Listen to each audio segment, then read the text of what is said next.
Anak ng kambing na way lubot. Magkakabit muna tayo ng sticker mga pads. Simple lang magkabit ng sticker.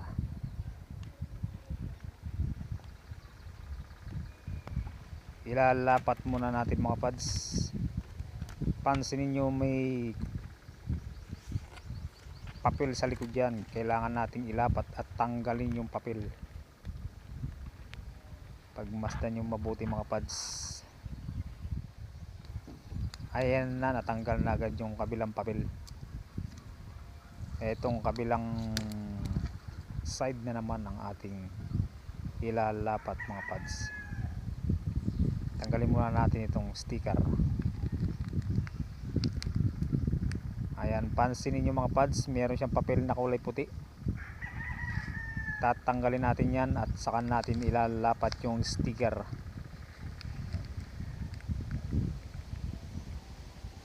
Tuklapin mo na yan. Ayan na, natanggal agad mga pads. Ididikit naman natin ngayon yan. Yan, pagmasdan nyo na mabuti kung paano didikit. Ayan na, nadikit na agad mga pads. Ang bilis.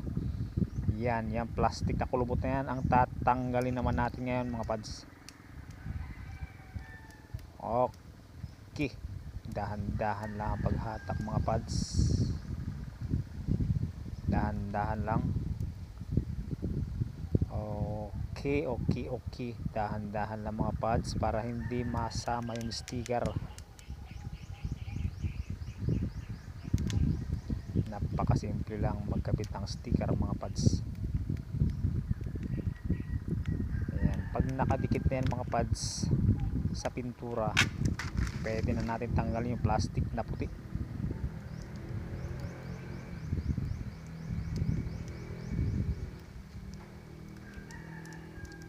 Makapit yan mga pads.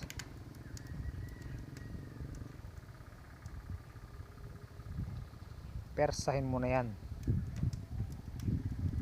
Huwag ka nang magpaligoy-ligoy pa. Ayan na. Oops, ayan na, napakaganda na resulta. Naunsa mga kambing na way lubot.